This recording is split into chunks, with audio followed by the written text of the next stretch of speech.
तो हेलो दोस्तों, स्वागत है आपका आपके अपने यूट्यूब चैनल ओरिजिन फिजिक्स में। तो आज हम लोग जो है सीखेंगे व्हीटस्टोन सेतु। ठीक है, क्लास 12th की फिजिक्स का है ये आपका, बहुत ही इंपॉर्टेंट है आपकी बोर्ड परीक्षा की दृष्टि से भी। तो क्या है व्हीटस्टोन सेतु? देखिए क्या हुआ था। व्हीटस्टोन सेतु नाम तो पड़ा था, व्हीट स्टोन ने ही इससे बनाया था, इसलिए इसका नाम क्या था, व्हीटस्टोन सेतु। कार्य कैसे करता है, इसकी रचना क्या है, इसकी कार्य विधि क्या है ना, सब कुछ हम लोग क्या करेंगे, बहुत ही डिटेल में समझेंगे। यहाँ से देखिए क्या किया था व्हीटस्टोन ने, क्या किया, प्रतिरोधों को लेकर जो है एक ऐसी व्यवस्था तैयार की। मतलब चार प्रतिरोध को लेकर उन्होंने क्या किया, एक ऐसी व्यवस्था बनाई जिसमें से अगर किसी तार का प्रतिरोध जो है अज्ञात है, तो वो क्या किया जाता है, इस व्यवस्था से ज्ञात किया जा सकता है। इसे ही क्या कहते हैं, व्हीटस्टोन सेतु कहते हैं। ठीक है, इसकी रचना देख लेते हैं। देखिए रचना क्या है, यहाँ पे लिखा गया है, थोड़ा सा मैं यहाँ पे लिखा भी गया है और यहाँ से मैं बताने की भी कोशिश करता हूँ कि इसकी रचना क्या है। देखिए दिया गया है कि इसमें चार प्रतिरोधों को श्रेणी क्रम में, तो यहाँ पर देखिए एक प्रतिरोध हो गया P, एक हो गया Q, एक हो गया R और एक S। तो चार प्रतिरोधों को उन्होंने क्या किया, श्रेणी क्रम में लेकर एक चतुर्भुज बनाया। और इस चतुर्भुज के एक विकर्ण में यहाँ पर देख रहे हैं बीच में इन्होंने क्या लगा दिया, एक धारा मापी, जिसे हम क्या बोलते हैं, गैल्वानोमीटर कहते हैं। क्या बना दिया, एक जो है लगा दिया गैल्वानोमीटर। और दूसरे विकर्ण में क्या किया है, यहाँ पर देखिए एक जोड़ दिया है सेल। ठीक है, यहाँ पर क्या जोड़ा गया है, एक सेल जोड़ा गया है। यदि चारों भुजाओं के प्रतिरोध इस प्रकार समायोजित किए जाएं कि सेल द्वारा सेतु में वैद्युत धारा प्रवाहित करने पर, देखिए इन चारों प्रतिरोधों को P, Q, R, S को इस प्रकार से जोड़ा जाए, मतलब इस प्रकार से व्यवस्थित किया जाए कि अगर जो है इस सेल से क्या हुआ, इस प्रतिरोध में क्या प्रवाहित की जाए, आई धारा प्रवाहित की जाए, तो क्या हो, इस गैल्वानोमीटर में कोई विक्षेप उत्पन्न ना हो, तो आपका ये परिपथ जो है, ये सेतु किसकी अवस्था में कहलाएगा, संतुलन की अवस्था में कहलाएगा। ठीक है, फिर से सुनिए। देखिए अगर क्या किया जाए, इस सेल की सहायता से इस परिपथ में क्या किया जाए, विद्युत धारा प्रवाहित की जाए, अर्थात इस परिपथ में आई धारा प्रवाहित की जाए, तो P, Q, R, S के कारण, इसमें भी धारा बहेगी आपकी, के कारण जो है इस गैल्वानोमीटर में, जो बीच में लगा हुआ गैल्वानोमीटर आपका धारा मापी जो है, उसमें कोई विक्षेप उत्पन्न ना हो, तो इस अवस्था को कहा जाएगा कि परिपथ आपकी संतुलन की अवस्था में है। ठीक है, किसमें कहा जाएगा, परिपथ जो है किसमें है, संतुलन की अवस्था में है।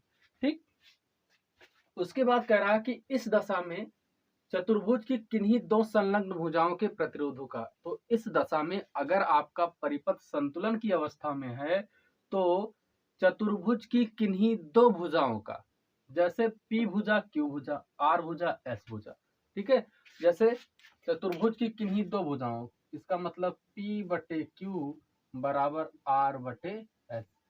कह रहा है यही चीज, किन्हीं दो संलग्न भुजाओं के प्रतिरोधों का अनुपात शेष दो संलग्न भुजाओं के लगे प्रतिरोधों के अनुपात के बराबर होता है। तो यही जो है क्या करना, हमको दिखाना है, और यही आपका क्या है, सेतु अगर संतुलन की अवस्था में है तो ये निकल के भी आता है। ठीक है, देखिए इसकी कार्य विधि थोड़ा समझिए कैसे ये कार्य कर रहा है। सेल में क्या कर रहे हैं, जब सेल में हम लोग सेल को इसको जोड़ के इसमें धारा प्रवाहित कर रहे हैं, आई धारा जो है बिंदु ए पर पहुंचती है।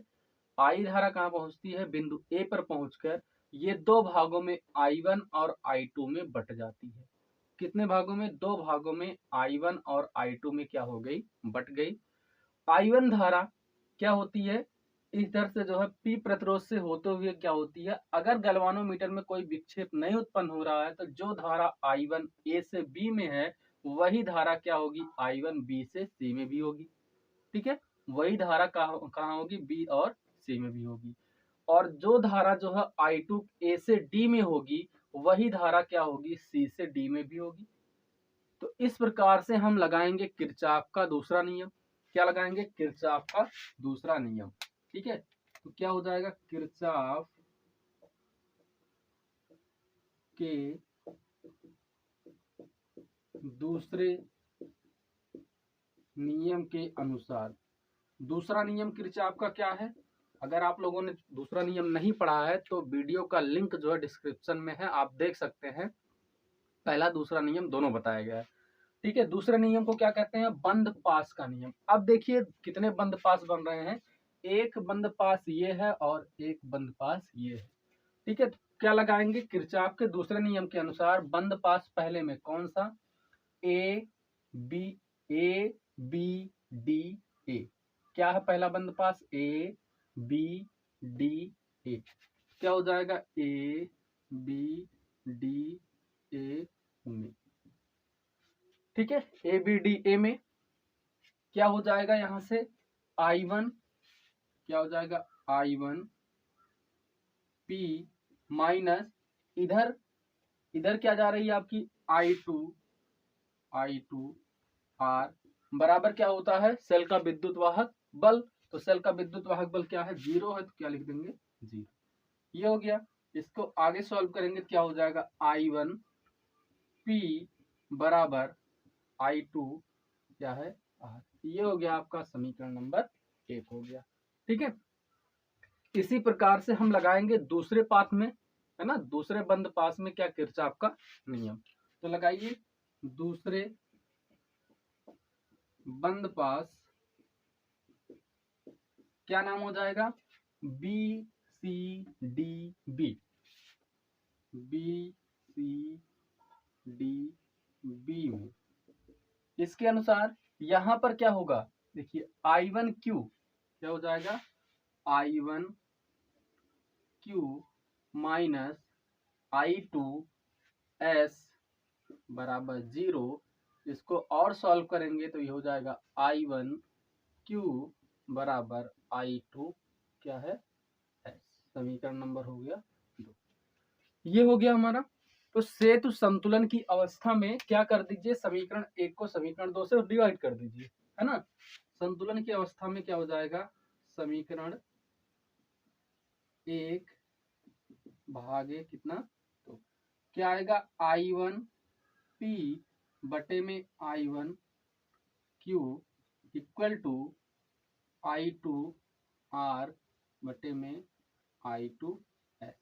I1 कैंसिल, I2 कैंसिल, तो क्या निकल के आया? P बटे Q इक्वल टू R बटे S। ठीक है, क्या हुआ? P बटे Q इक्वल टू R बटे S। यही क्या करना था? हमको निकालना था। ये कब आता है? जब सेतु संतुलन की अवस्था में हो। ठीक है, यहां से क्या होता है कि अगर जो है हमारे पास P ज्ञात है, Q ज्ञात है, R ज्ञात है, लेकिन S अगर अज्ञात है तो हम अज्ञात प्रतिरोध को क्या कर सकते हैं? इसकी सहायता से ज्ञात कर सकते हैं। और इसी के ऊपर जो है, इसी को काम प्रयोग में लाके आपका बनाया गया है मीटर सेतु। तो मीटर सेतु जो है और व्हीट स्टोन सेतु दोनों ही आपके बोर्ड परीक्षा के लिए जो है बहुत ही क्या है? इंपॉर्टेंट है। अगर पूछा जाए कि इसका उपयोग क्या है, अगर इस व्हीट स्टोन सेतु का उपयोग पूछता है तो व्हीट स्टोन सेतु का उपयोग देखिए क्या है? उपयोग इसका है कि जो आपका पोस्ट ऑफिस बॉक्स जो बनाए जाते हैं उसमें क्या होता है? इसका उपयोग किया जाता है। ठीक है, किसमें? पोस्ट, पहला उपयोग लिख लीजिए, post office box, post office box में। और दूसरा आपका बनाया जाता है क्या? मीटर सेतु। मीटर सेतु बनाने में भी क्या किया जाता है? व्हीट स्टोन सेतु का प्रयोग किया जाता है। ठीक है, प्रतिरोध नापने के लिए कितने उपकरण? 2 उपकरण तैयार किए गए हैं आपके। ये हो गए।